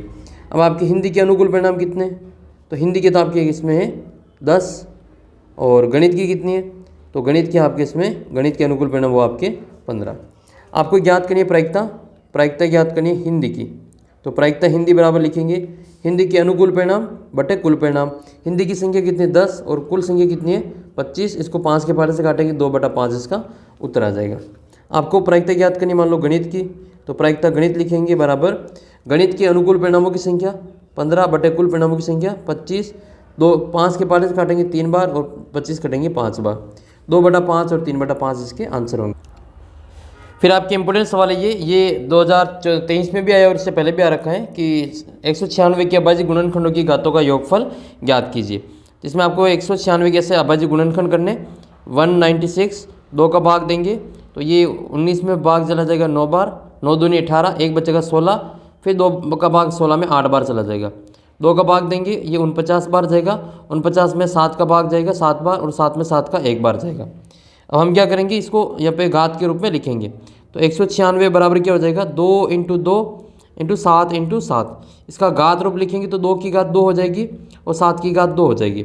घातों का योग पूछे, ठीक है, घातों का योग पूछा है, तो घातों का योग कितना हो जाएगा, इसकी 2 है और इसकी भी 2 है, तो 2 + 2 बराबर उत्तर हो जाएगा आपके 4। तो ये इसका जो फाइनल उत्तर है वहाँ पे आ जाएगा। तो उत्तर कितना आएगा इसका 4 आंसर आएगा। अगला क्वेश्चन है फिर आपके ये कि एक पासे को एक बार फेंकने पर विषम अंक आने की प्रायिकता। एक पासे को फेंकेंगे तो कुल परिणाम कितने होंगे, 6 परिणाम होंगे। वो कौन कौन से होंगे, 1 2 3 4 5 और 6, ये कुल परिणाम है। इसके अनुकूल परिणाम ज्ञात करने, तो इसमें आपको अनुकूल परिणाम लिखना है। अनुकूल परिणाम विषम संख्या के अनुकूल परिणाम कितने होंगे, वो आपके हो जाएंगे आपके 3। कौन कौन से होंगे, एक तो 1 होगा, एक 3 होगा और एक 5 होगा। तो प्रायिकता ज्ञात करनी तो अनुकूल परिणाम बटे कुल परिणाम। अनुकूल परिणाम कितना लिखेंगे 3 और कुल परिणाम लिखेंगे 6, तो उत्तर आ जाएगा आपकी 1/2। तो विषम संख्या यानी कि उत्तर कितना आएंगे आपके 1/2 आ जाएगा। ये पूछा गया था दो संख्याओं का गुणनफल 525 है और इनका महत्सप 5 है, तो इनका एलसीएम ज्ञात कीजिए। दो संख्या कौन कौन सी है, a × b, ये a × b बराबर दे रखा है आपको 525 और इनका एचसीएफ दे रखा है, तो आपको ज्ञात करना है इनका एलसीएम। तो देखो आपको ये वाला सूत्र याद है, a × b बराबर एलसीएम × एचसीएफ होता है, a × b बराबर एलसीएम × एचसीएफ होता है। तो a × b का मान तो दे रखा है इन्होंने, कितना दे रखा है 525 दे रखा है। ये दो संख्याओं का गुणा ही है 525, a × b का गुणा करके दे दिया है। यहाँ तो लिखेंगे हम 525 बराबर एलसीएम तो हमें ज्ञात करना है और एचसीएफ कितना है इसमें 5 है, यहाँ लिख लेंगे हम इसमें 5। तो 5 का भाग दे देंगे 525 में, तो 525 में अगर हम 5 का भाग दे देंगे तो एलसीएम का जो मान है वो कितना आएगा आपके, वो आ जाएगा 1 बार भाग चला जाएगा और आपके 25 में 5 बार चला जाएगा। अगर तुम इसका उत्तर 15 लिखोगे तो आपका उत्तर गलत आएगा। एलसीएम का मान अगर आपके उत्तर 15 आ रहा है तो फिर आपके ये गलत है, आपने भाग गलत दिया है, क्योंकि 5 का भाग 5 में 1 बार जाएगा, फिर 2 में भाग नहीं जाएगा, तो फिर हम 20 में लगाएंगे 0 और फिर 25 में भाग जाएगा 5 बार। अगर तुम इसका उत्तर 15 लिख लोगे तो गलती से इसका उत्तर 15 लिखा तो आपके उत्तर गलत हो जाएंगे। तो इसका उत्तर कितना आएगा आपके 525 में 5 का भाग 105 बार जाएगा और इसके उत्तर आपके 105 आएंगे।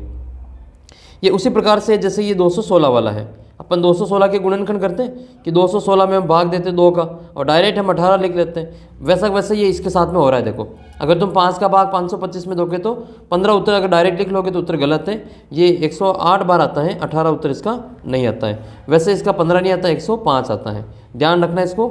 अगला सवाल हल करते हैं 13वां। देखो 13वां क्वेश्चन आपके कि एक घन का जो पृष्ठीय क्षेत्रफल है वो 216 है, तो आपको घन की भुजा ज्ञात करनी है। घन का जो पृष्ठीय क्षेत्रफल है वो क्या होता है, इसका सूत्र लगा लो।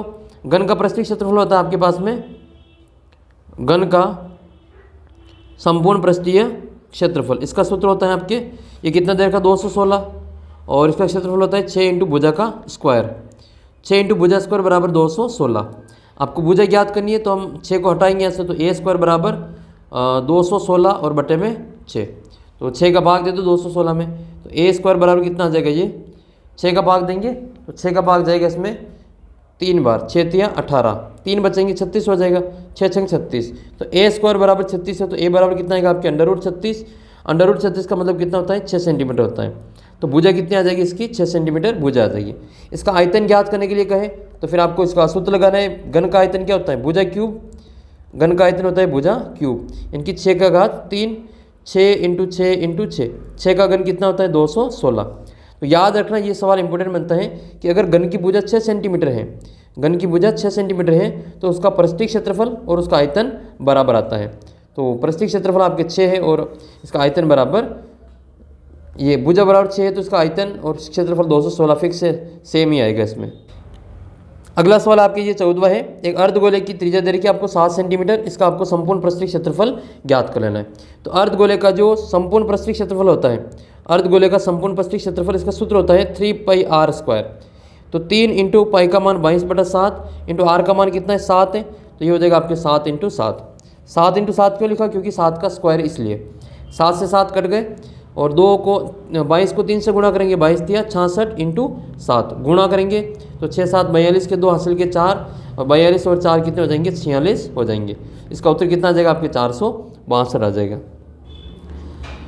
यही अगर आपको पूछता कि अर्धगोले का वक्र पृष्ठीय क्षेत्रफल ज्ञात कीजिए तो फिर आपको 3πr² की जगह पे 2πr² लगाना है, और ये अर्धगोले की जगह पूर्ण गोला होता तो पूरे गोले का आयतन होता है 4πr²। तो यहाँ पे 3 की जगह पे 4 आ जाएगा, बस यही अंतर है। ये अर्धगोले का वक्र पृष्ठीय होता है, ये अर्धगोले का संपूर्ण पृष्ठीय होता है और ये संपूर्ण गोले का पृष्ठीय क्षेत्रफल होता है। अर्धगोले का आपको आयतन और पूरे गोले का आयतन ज्ञात करना हो तो आपको सूत्र याद होना चाहिए 4/3πr³, ये पूरे गोले का आयतन होता है। अर्धगोले का आयतन ज्ञात करने के लिए इसमें 2 का भाग दे देते हैं तो ये 4 की जगह पे 2 आ जाता है, तो 2/3πr³ ये अर्धगोले का आयतन होता है। फिर प्रायिकता वाले सवाल देख लेते हैं। एक थैले में एक लाल, एक सफ़ेद, 2 काली और 3 लाल गेंद है। तो इसमें आपको एक थैले में से एक गेंद निकल जाती है, सफ़ेद काली न होने की, लाल होने की प्रायिकता ज्ञात करनी है। तो पहले तो देखो कि इसमें कुल कितनी गेंद हो रही है, तो कुल गेंद हो रही है आपके कुल परिणाम के बराबर हो जाएगा। तो कुल परिणाम आपके 1 + 2 + 3 हो जाएगा, बराबर आएगा आपके 6। तो कुल परिणाम कितने हो जाएंगे आपके 6 हो जाएंगे। गेंद सफ़ेद होने के अनुकूल परिणाम, गेंद सफ़ेद कितनी है, एक गेंद सफ़ेद है। तो प्रायिकता ज्ञात करें हम सफ़ेद होने की, प्रायिकता सफ़ेद होने की ज्ञात करें तो अनुकूल परिणाम बटे कुल परिणाम सूत्र लगाना है। सफ़ेद कितनी गेंद है, एक गेंद सफ़ेद है, तो इसमें 1 ऊपर आ जाएगा और 6 नीचे आ जाएगा, तो नहीं कटेंगे 1 और 6, तो ये इसका आंसर हो जाएगा। दूसरा है लाल, ये दूसरा है काली न हो, यानी कि वो गेंद काली नहीं होनी चाहिए। तो ऐसी कितनी गेंद है जो काली नहीं है, तो टोटल जिसमें से जितनी काली है उसको कम कर देंगे। काली गेंद कितनी 2 है और कुल में से 2 को घटा लेंगे तो जो बचेगी वो काली नहीं होगी। तो काली नहीं, काली गेंद नहीं, तो कुल तो 6 है, इसमें से 2 काली गेंद है, तो घटाएंगे तो कितना आएगा आपके 4 आ जाएगा। तो काली नहीं होने के अनुकूल परिणाम कितने 4 हैं, तो प्रायिकता काली नहीं, प्रायिकता काली नहीं बराबर आ जाएगा आपके अनुकूल परिणाम 4 और कुल परिणाम हो जाएंगे 6। 2 के पारे से काटोगे तो 2/3 इसका उत्तर आ जाएगा। तीसरा है लाल होने की प्रायिकता, तो लाल गेंद कितनी हो रही है आपके 3 गेंद हो रही है, तो अनुकूल परिणाम कितना हो जाएगा P लाल बराबर, ये प्रायिकता लाल ज्ञात करेंगे तो ऊपर सूत्र लिखेंगे लाल होने के अनुकूल परिणाम बटे नीचे लिखेंगे कुल परिणाम, तो 3/6 हो जाएगा, जो उत्तर आएगा आपके 1/2 हो जाएगा। ऐसे आपको प्रायिकता वाला सवाल कर लेना, आसान सा सवाल आएगा 3 नंबर का और एक क्वेश्चन आपके 1 नंबर का आएगा। टोटल आपके 4 नंबर की प्रायिकता के सवाल आएंगे। और ये सवाल तो एग्जामिनर का फेवरेट है, ये तो मैं आपको अलग से वीडियो में समझा रखा है, ये आप देख लेना ये वाला। और इसका दोस्त एक और है साइन वाला, ये 1 + साइन वाला और ये और 1 - साइन वाला, इसका भी सेम सवाल है ये, तो वो उसको भी आप अच्छे से देख लेना। ये भी हमारे परीक्षा में बार बार है जो पूछा जाता है और हर बार तो आते आता है। आपकी 8.4 जो प्रश्नावली है उसके 5वें का एक तो पहला सवाल है ये, और एक इसका जो 6ठा सवाल है। ये दोनों ही सवाल जो फिक्स पूछे जाते हैं, इनको अच्छे से याद कर लेना, मैं आपको इसको अलग से वीडियो में समझा दूंगा। एक और सवाल आपके इंपॉर्टेंट वाला ये कि इस बिंदु की मूल बिंदु से दूरी ज्ञात करनी है। एक आपके सीधा इसमें टिप्पणी में भी दे रखा है इसका सूत्र है कि मान लो एक बिंदु है P x, y और एक आपको इसकी मूल बिंदु से दूरी ज्ञात करनी O 0,0 से, तो इनके बीच की जो सीधी दूरी होती है वो होती है OP बराबर √x² + y²। ये सूत्र आपके टिप्पणी में आपके 7 पॉइंट जो एक प्रश्नावली है 7.1 प्रश्नावली उसमें टिप्पणी में दे रखा है, तो देख लेना ये दूरी सूत्र से हो जाएगा ये। तो मूल बिंदु से दूरी ज्ञात करनी हो तो इन दोनों का स्क्वायर करके √ कर लेते हैं जोड़ के, तो ये x का मान है और ये y का मान है, तो ये उत्तर हो जाएगा आपके √x की जगह पे 3 लिखेंगे तो 3 का स्क्वायर + y की जगह पे 4 लिखेंगे तो 4 का स्क्वायर। 3 का स्क्वायर 9 होता है, 4 का स्क्वायर 16 होता है, 9 और 16 25 होते हैं और 25 का √ कितना होता है 5 होता है, तो इसका उत्तर कितना आएगा आपके 5 आ जाएगा। अगला सवाल देखते हैं। अगले सवाल में ये पूछा आपके tan 30 का मान पूछा है। tan 30 का मान कितना होता है, tan 30 का मान फिक्स से याद रखना 1/√3 होता है। √3 किसका होता है, ये tan 60 का होता है, tan 60 का होता है और ये किसका होता है, ये tan 45 का होता है। ये tan 45 और cot 45 का बराबर ही होता है। ये tan 60 और cot 30 ये सेम ही होता है। ये आपके tan 30 और cot 60 का मान ये आपके 1/√3 होता है। ये cot 30 और 60 का बराबर होता है। इसके अलावा cot 45 tan 45 ये बराबर होते हैं। tan 60 और cot 30 के मान बराबर होते हैं। अगला सवाल देखते हैं अपने, एक पासे को फेंकने पर विषम अंक आने की प्रायिकता। विषम अंक कौन कौन से होते हैं, 1, 3 और 5। अनुकूल परिणाम तो हो जाएंगे 3 और कुल परिणाम हो जाएंगे 6, 1/2। 1/2 आपके ऑप्शन नंबर ख में दे रखा है। विषम की जगह पे आपको सम की पूछ ले तो एक इसकी जगह पे क्या आ जाएगा, 2, 4 और 6 आ जाएगा। 2, 4 और 6। अनुकूल परिणाम 3, कुल परिणाम 6, वही 1/2 आ जाएगा। इसकी जगह पे तुम अभाज्य पूछ ले, विषम की जगह पे अभाज्य पूछ ले तो फिर ये हो जाएगा आपके 1 नहीं आएगा, अभाज्य में 2 आएगा, 3 आएगा और 5 आएगा। अनुकूल परिणाम 3 और कुल परिणाम 6 तो उत्तर आ जाएगा आपके 3/6 यानी कि 1/2 हो जाएगा। तो इसका उत्तर लिखेंगे 1/2। नेक्स्ट है, एक वृत्त की त्रिज्या 3 सेंटीमीटर है तो उसका क्षेत्रफल कितना होगा, और इसका उत्तर आपको पाई में ही निकालना है। तो वृत्त का क्षेत्रफल क्या होता है, πr²। तो पाई रखेगा इसमें क्योंकि उत्तर में पाई लाना है देखो, और इंटू आर का मान कितना है 3, तो 3 का स्क्वायर करेंगे। 3 का वर्ग कितना होता है 9, तो इसका आंसर आएगा 9 पाई। और ये वर्ग सेमी लिखेंगे इसको, या तो वर्ग सेमी क्यों लिखेंगे क्योंकि इसका क्षेत्रफल है, या फिर इसको लिखेंगे 9 पाई सेंटीमीटर स्क्वायर। ये दोनों एक ही उत्तर है, वर्ग सेमी लिखो या सेंटीमीटर स्क्वायर लिखो, दोनों एक ही है। नेक्स्ट है, समबाहु त्रिभुज किसे कहते हैं, ऐसा त्रिभुज जिसकी तीनों भुजाएं बराबर हो। ऐसा त्रिभुज जिसकी तीनों भुजाएं बराबर हो उसको हम समबाहु त्रिभुज कहते हैं। समबाहु त्रिभुज का प्रत्येक कोण 60 डिग्री का होता है। और सभी समबाहु त्रिभुज, याद रखना, सभी समबाहु त्रिभुज समरूप होते हैं। सभी समबाहु त्रिभुज समरूप होते हैं। इसके अलावा सभी वृत्त जो है वो समरूप होते हैं। सभी वृत्त समरूप होते हैं। सभी वर्ग समरूप होते हैं। ये तीनों ये नाम याद रखना। आपको समरूप आकृतियों के नाम पूछेंगे तो आपको ये तीनों में से कोई 2 नाम लिख लेना है। वर्ग लिख सकते हैं, वृत्त लिख सकते हैं और समबाहु त्रिभुज लिख सकते हैं। ये तीनों ही नाम आप याद कर लेना। सभी समबाहु त्रिभुज समरूप होते हैं, सभी वृत्त समरूप होते हैं, सभी वर्ग समरूप होते हैं। देखो, वृत्त चाहे छोटा होगा या फिर वृत्त चाहे बड़ा होगा, ये समरूप आकृतियाँ हैं। एक वर्ग चाहे छोटा बना लो या फिर एक वर्ग चाहे आप इसको बड़ा बना लो, ये दोनों वर्ग ही होंगे, तो ये समरूप आकृतियाँ कहलाती हैं। समबाहु त्रिभुज में एक त्रिभुज छोटा बना लेना है। ये तो सही नहीं बना, ये देख लो, ये त्रिभुज और ये त्रिभुज, ये दोनों समरूप त्रिभुज कहलाएंगे। ठीक है, दोनों की जो संगत भुजाएं उनका अनुपात बराबर होता है, संगत कोण भी बराबर होते हैं। नेक्स्ट है, ये मान ज्ञात करना है। ये वाला देख लेते हैं कि किसी वृत्त पर जो बिंदु से, किसी वृत्त पर स्थित बिंदु से कितनी स्पर्श रेखाएं खींच सकते हैं। एक वृत्त है ये और इसके ऊपर एक बिंदु है P। एक बिंदु से एक ही स्पर्श रेखा खींच सकते हैं। याद रखना, एक बिंदु से वृत्त पर एक ही स्पर्श रेखा खींच सकते हैं। लेकिन वृत्त पर आपको कुल पूछे कि पूरे वृत्त पे कितनी खींच सकते हैं, तो पूरे वृत्त पे ऐसे अनंत बिंदु है, तो एक एक बिंदु से एक एक खींचेंगे तो फिर आपकी रेखाएं भी कैसे बन जाएगी, अनंत रेखाएं हो जाएगी। तो सवाल ऐसे आ जाए कि एक वृत्त पर कुल कितनी स्पर्श रेखाएं खींच सकते हैं, तो फिर आपको उत्तर लिखना है उसका अनंत।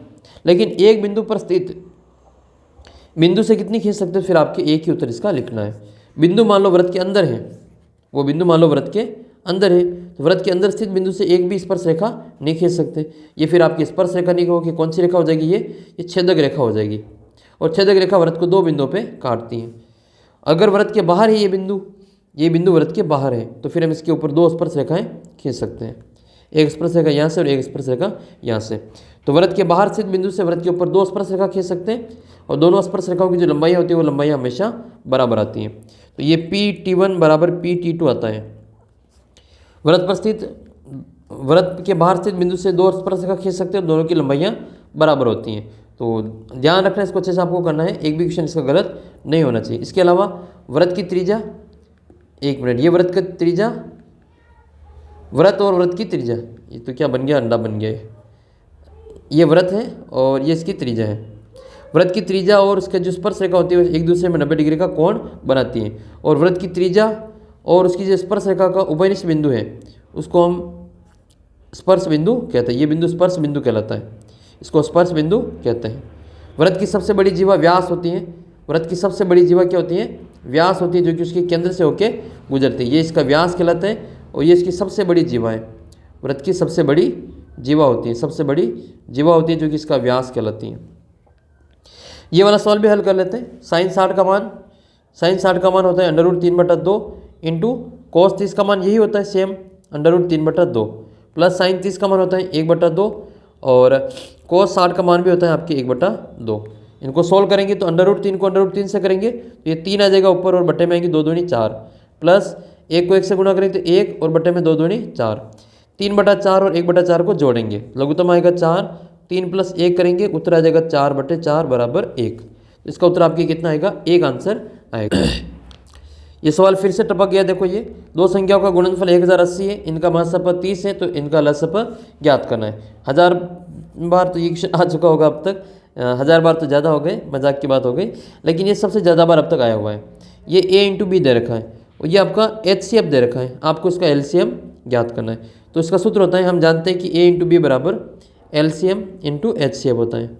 a × b कितना होता है, 1080 दे रखा है, ये 1080 लिख लेंगे, बराबर LCM हमें ज्ञात करना है और HCF हमें दे रखा है 30।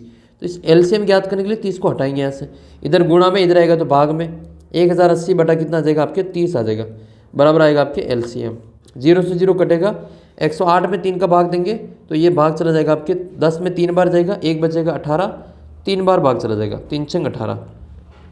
तो इसका जो HCF है वो LCM है वो कितना आ जाएगा, LCM बराबर आ जाएगा इसका 36।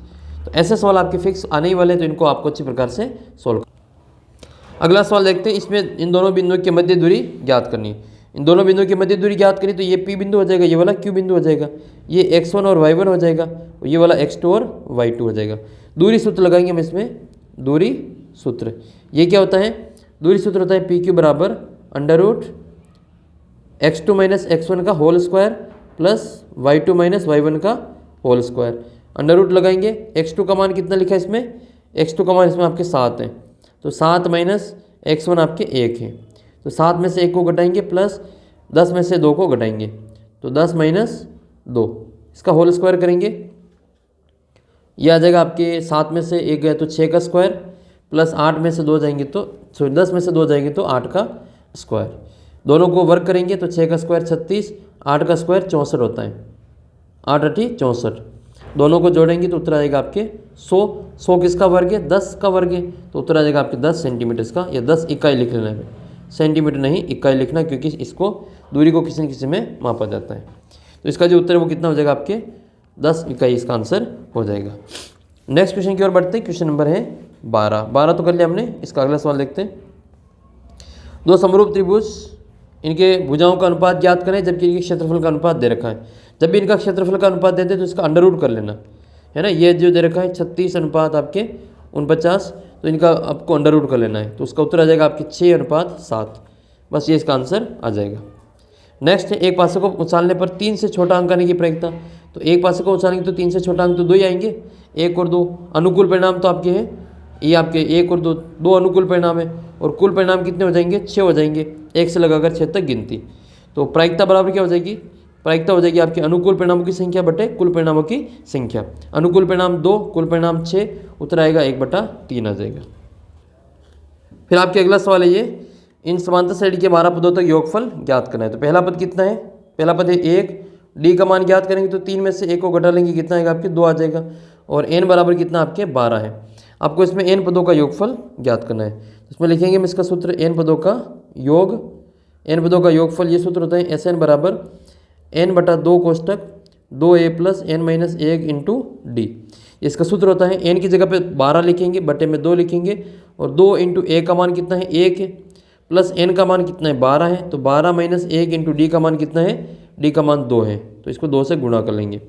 तो 12 में 2 का भाग देंगे तो 6 बार चला जाएगा, इंटू करेंगे इसको 2 एकम 2 से, तो 2 आ जाएगा, प्लस 12 में से 1 जाएगा तो 11 बचेगा, और 11 को गुणा करेंगे हम 2 से, यह आएगा आपके 6 इंटू, पहले गुणा करेंगे फिर जोड़ करेंगे, तो 2 + 12 दूनी 11 दूनी 22, तो 22 और 2 कितने हो गए 24, तो 6 × 24 को गुणा कर लेंगे, तो 6 × 24 के 4 हासिल के 2, 6 दूनी 12 और 2 14, उत्तर आ जाएगा इसका 144। नेक्स्ट है, इसका आपको मान ज्ञात करना है।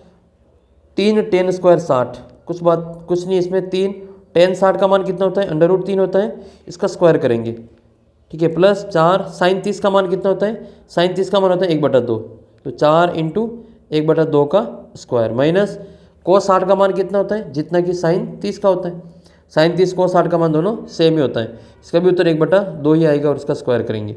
हल करेंगे इसको तो ये हो जाएगा आपका 3 इंटू √3 का स्क्वायर 3 हो जाएगा, प्लस 4 इंटू ये आएगा आपके 1/2 का स्क्वायर तो 1/4 हो जाएगा, माइनस ये 1/2 तो 1/2 का स्क्वायर 1/4 हो जाएगा। इसको सोल्व करेंगे तो ये आ जाएगा आपके 3 × 9 प्लस 4 से 4 कट जाएगा तो ये हो जाएगा आपके 1 और माइनस में आएगा आपके 1/4। अब हम क्या करेंगे, इन दोनों को जोड़ लेंगे, 9 और 1 10 हो जाएगा, तो ये आ जाएगा आपके 10 माइनस 1/4, 10 माइनस 1/4, तो उसको हम लघुत्तम लेके सोल्व करेंगे। तो लघुत्तम लेंगे तो 4 इसका एलसीएम आएगा, ये हो जाएगा आपके 40 माइनस 4, 40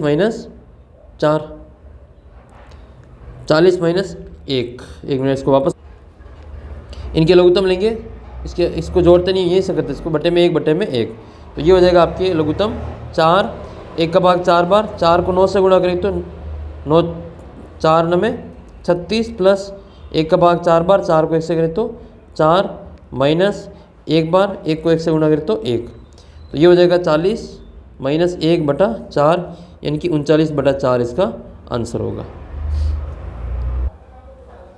ये वही सवाल है जिसमें आपको त्रिज्या दे रखी है और इसमें आपको उसकी केंद्र से दूरी ज्ञात करनी है। तो एक वृत्त का चित्र बनाना आपको, जिसकी त्रिज्या कितनी है 13 सेंटीमीटर है, इसकी 13 सेंटीमीटर त्रिज्या और इसकी जीवा की जो लंबाई है वो कितनी है, जीवा की लंबाई आपके इसमें 24 सेंटीमीटर। ये एक तो जीवा खींचेंगे ये वाली, इसकी जीवा की लंबाई है 24 सेंटीमीटर और इसकी जो वृत्त की केंद्र से दूरी है वो ज्ञात करनी है और इसकी त्रिज्या आपको 13 सेंटीमीटर दे रखी है। तो यहाँ से यहाँ तक की जो दूरी वो हमें दे रखी है, ये कितनी आपके 13 है। हम जानते हैं कि जब भी इसके ऊपर हम त्रिज्या जो खींचेंगे तो वो 90 डिग्री का कोण बनाती है। जब लंबवत होती है त्रिज्या तो इस जीवा को 2 बराबर भागों में बांटेगी, तो 24 का आधा कितना हो जाएगा 12 हो जाएगा, ये 12 हो जाएगा 24 के आधे, 24 का आधा ये हो जाएगा आपके 12, ठीक है, ये आपके 12 हो जाएंगे आधे। और फिर इसमें लिखेंगे ये वाली ज्ञात करनी है, तो ये वाला त्रिभुज बन जाएगा इस प्रकार से, ये कि ये तो हो जाएगा आपकी ज्ञात करना, ये आपके 13 है और ये वाला 12 है, तो ये 13 ये 12 तो ये कितना आएगा आपके 5 आ जाएगा, इसका उत्तर आएगा आपके 5 सेंटीमीटर। पाइथागोरस प्रमेय लगा के इसको सोल्व कर लेना है। नेक्स्ट है, किसी बाह्य बिंदु से खींची गई स्पर्शरेखा की लंबाई 24 है, त्रिज्या 7 है, तो केंद्र से बाह्य बिंदु की दूरी ज्ञात करनी है। एक वृत्त बनाना है जिसकी त्रिज्या कितनी है 7 सेंटीमीटर है, इसकी त्रिज्या है, इस थोड़ा सा ऊपर बनाते हैं, एक वृत्त बनाना है जिसकी त्रिज्या है 7 सेंटीमीटर और इस वृत्त की जो स्पर्शरेखा उसकी लंबाई है 24 सेंटीमीटर। ये वृत्त के बाहर स्थित बिंदु से इसके ऊपर 24 सेंटीमीटर लंबी रेखा खींचेंगे, तो केंद्र से बाह्य बिंदु की दूरी ज्ञात करनी है। ये केंद्र है और ये बाह्य बिंदु है, इनके बीच की दूरी ज्ञात करनी है। इसका मतलब हमें इसमें त्रिभुज का जो कर्ण ज्ञात करना है। पाइथागोरस प्रमेय लगाएंगे, कर्ण स्क्वायर बराबर होता है आधार स्क्वायर प्लस लंब स्क्वायर। कर्ण का मान कितना लिखेंगे, ज्ञात करना है, आधार का मान 24 हो जाएगा तो 24 का स्क्वायर प्लस लंब का मान कितना आएगा, इसमें 7 है तो 7 का स्क्वायर आएगा। तो 24 का स्क्वायर होता है 576 प्लस 7 का स्क्वायर 49, दोनों को जोड़ेंगे तो 625 आएगा और कर्ण का स्क्वायर बराबर 625, तो कर्ण बराबर आएगा √625 बराबर आंसर आ जाएगा आपके 25 सेंटीमीटर। अगला सवाल है, 52 पत्तों की गड्डी में से फेंटी गई एक पत्ता निकाला जाता है, पत्ता हुकुम का पत्ता निकले, इसके प्रायिकता ज्ञात करनी है। तो हुकुम के कितने पत्ते होते हैं, टोटल 52 पत्ते होते हैं, 52 में 26 तो लाल रंग के होते हैं, 26 ही काले रंग के होते हैं। तो 26 जो काले रंग के होते हैं उसमें 13 पत्ते तो होते हैं चीड़ी के और 13 पत्ते होते हैं आपके हुकुम के, 13 पत्ते होते हैं हुकुम के। तो हुकुम के अनुकूल परिणाम कितने आएंगे 13 और कुल परिणाम 52, अनुकूल परिणाम बटे कुल परिणाम तो उत्तर आएगा आपके 1/4। प्रायिकता का तो सूत्र आपको हर बार लगानी पड़ेगा तभी जाके आपको नंबर मिलेंगे। फिर आपके इंपोर्टेंट क्वेश्चन और है, ये भी देख लेते हैं एक बार। इसमें पूछा गया ये कि समांतर श्रेणी में सारांतर ज्ञात करना है। तो इसका सारांतर ज्ञात करने के लिए दूसरे पद में से पहले पद को घटा लेंगे, तो 12 में से 9 जाएगा तो इसका सारांतर कितना आ जाएगा, सारांतर d बराबर आ जाएगा आपके 3, 3 का इनका गैप हो जाएगा। इस बिंदु की y अक्ष से दूरी ज्ञात करनी है, तो जब भी y अक्ष से दूरी पूछे तो आपको x का मान लिख लेना है, तो इसका उत्तर आ जाएगा आपके 3। वृत्त की केंद्र की परिधि से, किसी वृत्त की केंद्र से परिधि पर बिंदु के बीच की दूरी को क्या कहते हैं। ये कोई वृत्त है और वृत्त का जो केंद्र है उसके परिधि तक का जो दूरी ज्ञात करनी है, इसको कहते हैं इसी वृत्त की त्रिज्या। इसका केंद्र है यहाँ तक की जो दूरी, इसको त्रिज्या कहा जाता है। और अगर इसको पूरा मेला लेता है तो इसको कहते हैं व्यास। व्यास जो होता है वो त्रिज्या का 2 गुना होता है और त्रिज्या व्यास की आधी होती है। और व्यास त्रिज्या इस व्रत का सबसे बड़ी जीवा होती है जो कि उसके केंद्र से होकर गुजरती है। व्रत की परिधि 44 सेंटीमीटर, इसकी त्रिज्या ज्ञात करनी है। तो परिधि दे रखी है आपको 44 सेंटीमीटर और परिधि का सूत्र क्या होता है 2πr होता है बराबर 44। तो परिधि का सूत्र लिखेंगे 2 × पाई का मान 22/7 × r का मान हमें ज्ञात करना है और बराबर में 44। r का मान ज्ञात करना है तो r को अकेला करेंगे 2/7 को यहाँ से हटाएंगे, r बराबर हो जाएगा 44 × 7 और बटे में आएगा आपके 2 × 22। तो 2 के पारे से इसको काट देंगे, 2 के पारे से 44 करेंगे 22 बार, 22 से 22 कट जाएंगे, r बराबर आ जाएगा आपके 7 सेंटीमीटर। तो इसका उत्तर आएगा आपके 7 सेंटीमीटर। जिस व्रत की त्रिज्या 7 सेंटीमीटर हो उसका उत्तर याद रखना, परिधि हमेशा 44 सेंटीमीटर आएगी और इसका क्षेत्रफल 154 सेंटीमीटर आता है स्क्वायर में। नेक्स्ट है एक व्रत की जो त्रिज्या है वो 14 सेंटीमीटर है, उसका आपको क्षेत्रफल ज्ञात करना है। छठा सवाल है r बराबर दे रखा है 14 सेंटीमीटर और इसका आपको क्षेत्रफल ज्ञात करें। तो व्रत का क्षेत्रफल होता है πr², पाई का मान 22/7 × r की जगह पे 14 × 14। 7 के पारे से 14 को काट देंगे, 7 × 7, 7 दूनी 14। तो ये 22 × 2 × 14 को गुणा करेंगे तो 22 दूनी कितने होते हैं 44, 44 को हम गुणा करेंगे 14 से। तो 14 चौक 56 का 6 हासिल किए 5, 14 चौक 56 और 5 कितना हो जाएगा 61 हो जाएगा। तो जब त्रिज्या का मान 14 हो तो इसका क्षेत्रफल आएगा आपके 616 सेंटीमीटर स्क्वायर। नेक्स्ट क्वेश्चन है फिर आपका ये एक माध्यिका ज्ञात करनी है। तो माध्यिका ज्ञात करने के लिए आपको इसको पहले सही क्रम में लिखना है गिनती के रूप में। उसको क्रम में लिखेंगे 2, 3, 5, 6 और 7। अब बीच की संख्या क्या आ रही है इसमें 5 आ रहा है तो माध्यिका बराबर इसका 5 हो जाएगा। नेक्स्ट है 52 पत्तों में से एक खिलाड़ी एक गड्डी में से एक पत्ता निकालता है, बेगम आने की प्रायिकता ज्ञात करनी है। तो 52 में से टोटल कितनी बेगम होती है 52 में से बेगम होती है टोटल 4। अनुकूल परिणाम 4 है, कुल परिणाम इसके 52 है तो उत्तर आएगा आपके 1/13 क्योंकि 4 के पार से 52 13 बार कट जाएगा। नेक्स्ट क्वेश्चन 10वां, पासे को एक बार फेंकते हैं 5 से छोटी संख्या। तो 5 से छोटी संख्या कौन कौन सी है 1 है, 2 है, 3 है और 4 है। अनुकूल परिणाम कितने आएंगे 4, कुल परिणाम आएंगे आपके 6। तो 2 के पार से काटेंगे तो 2/3 इसका उत्तर होगा। समांतर श्रेणी के आपके प्रथम पद दे रखा है 10, सार्वंतर दे रखा है 10, इसका 5 पद ज्ञात करने। तो देखो 10 10 जोड़ते जाओ, पहला पद 10 है, दूसरे पद के लिए डी और जोड़ेंगे 20 हो जाएगा, फिर तीसरा पद ज्ञात करना तो 10 और जोड़ो 30 हो जाएगा, 40 हो जाएगा और 50 हो जाएगा। और ये इसकी सार्वंतर आपको दे रखा और समांतर श्रेणी से ज्ञात कर लेनी। नेक्स्ट है फिर आपके प्रायिकता का सवाल है कि एक जार में 4 नीले और 6 काले कंचे हैं और एक बालक बिना देखे इसमें से कंचा निकालता है। तो नीला रंग का कंचा आने की प्रायिकता ज्ञात करनी। कुल कंचे कितने हो गए 4 और 6 10 हो जाएंगे तो कुल परिणाम आपके 10 आएंगे। जिसकी प्रायिकता ज्ञात करें उसको ऊपर लिखेंगे। अनुकूल परिणाम नीले के कितने हैं तो नीले कितने 4 हैं तो नीले के प्रायिकता ज्ञात करने के लिए 4 ऊपर लिखेंगे और 10 नीचे लिखेंगे। 2 के पार से काटेंगे तो 2/5 उत्तर आ जाएगा। काले रंग की प्रायिकता ज्ञात करें तो 6 ऊपर लिखेंगे और 10 को नीचे लिखेंगे। 2 के पार से काटेंगे 3/5 उत्तर आ जाएगा। आपको हर बार सूत्र लिखना पड़ेगा प्रायिकता बराबर अनुकूल परिणाम की संख्या बटे कुल परिणामों की संख्या। जैसे नीले रंग की प्रायिकता ज्ञात करनी है तो नीले रंग के अनुकूल परिणाम बराबर 4 लिखेंगे। नीले रंग के अनुकूल परिणाम 4 बटे कुल परिणाम 10 तो 4/10 बराबर 2/5। ऐसे आपको पूरा सवाल सोल्व करना है। ये वही सवाल वापस बिंदु Q की एक वृत्त की स्पर्श रेखा की लंबाई 24 सेंटीमीटर है। Q से वृत्त की केंद्र की दूरी 25 सेंटीमीटर तो वृत्त की त्रिज्या ज्ञात करो। एक वृत्त बनाना है जिसमें इसकी जो त्रिज्या आपको ज्ञात करनी है और वृत्त के केंद्र से बाहर एक बिंदु Q है जिसके बीच की दूरी हमें दे रखी है 25 सेंटीमीटर है और स्पर्श रेखा की जो लंबाई वो आपको 24 सेंटीमीटर दे रखी है। आपको ये वाली त्रिज्या इसमें ज्ञात करनी है तो ये वाला R हमें निकालना है। तो समकोण त्रिभुज बन जाएगा, पाइथागोरस प्रमेय लगाएंगे। ये कर्ण दे रखा है, आधार दे रखा है, लंब ज्ञात करना है तो वही पाइथागोरस प्रमेय लगा के इस सवाल को सोल्व करेंगे। इसके बाकी और भी कई सारे सवाल हैं। जैसे ये वाला सवाल है 52 पत्तों में से एक पत्ता निकाला जाता है, निम्न के आने की प्रायिकता ज्ञात करनी है। तो लाल रंग का बादशाह, लाल रंग के बादशाह 2 होते हैं, एक तो लाल पान का बादशाह, एक तो लाल पान का हार्ट वाला बादशाह ये, और एक आपके ईंट डायमंड वाला बादशाह, ईंट का बादशाह। तो लाल रंग के 2 बादशाह हो गए, एक तो हार्ट वाले और एक आपके ये डायमंड वाले। तो लाल रंग के बादशाह 2 हो जाएंगे और बटे कुल परिणाम आपके 52 हो जाएंगे। दूसरा आएगा इसका 1/26। फिर आपके पान का गुलाम, ये लाल पान के गुलाम की बात कर रहा है तो लाल पान का गुलाम एक ही होता है तो 1/52 हो जाएगा। ईंट की बेगम, ईंट की बेगम एक ही होती है तो 1/52 हो जाएगा इसका। नेक्स्ट है फेस कार्ड यानी कि तस्वीर वाला पत्ता। अब फेस कार्ड वाले कौन कौन से होते हैं? के, क्यू और जे। ये के कितने होते हैं? 4 होते हैं। क्यू कितने होते हैं? 4 होते हैं। जे कितने होते हैं? 4 होते हैं। टोटल फेस कार्ड कितने हो गए? 12 हो गए। 52 में से 12 पत्तों पर जो चित्र बने होते हैं इनको फेस कार्ड कहते हैं, तस्वीर वाला पत्ता कहा जाता है। तो तस्वीर वालों के अनुकूल परिणाम 12 है और कुल परिणाम हो जाएंगे 52। तो इसको काट लेंगे 3 के पहाड़े से या 4 के पहाड़े से काटेंगे तो 13 बार कट जाएगा। तो उत्तर आएगा इसका 3/13। यानी कि 13 में से 3 पत्ते ऐसे होते हैं जिनके ऊपर फोटो बने होते हैं। ये ज्ञात करना है आपको कि डी प्राप्त होने की और बी प्राप्त होने की। तो 1 2 3 4 5 6 कुल परिणाम है। कुल परिणाम 6 है। इसमें से डी कितनी बार है? 1 बार है। तो डी की प्रायिकता 1/6 हो जाएगी। फिर आपको ज्ञात करनी है बी की। तो बी कितनी बार है? अच्छा बी नहीं, तो जो बी है उसको हम कम कर देंगे। बी कितनी बार है? 1 बार है। तो टोटल 6 में से 1 को कम कर देंगे तो उत्तर आ जाएगा आपके 5/6। तो उम्मीद करता हूँ ये जो आपने 1 घंटे का वीडियो देखा ये आपके लिए काफ़ी हेल्प करेगा आपके 27 तारीख को पेपर में। और हम आपको इसी प्रकार से इंपॉर्टेंट क्वेश्चन जो है आपको यहाँ पे बताएंगे। चैनल को सब्सक्राइब कर लेना और ऐप पे जाके टेस्ट जरूर दे देना। ऐप का लिंक इस वीडियो के नीचे आपको डिस्क्रिप्शन बॉक्स में दे रखा है। और 10वीं का जो व्हाट्सअप ग्रुप है उसको भी ज्वाइन कर सकते हैं, उसका भी लिंक इस वीडियो के नीचे आपको डिस्क्रिप्शन बॉक्स में मिल जाएगा।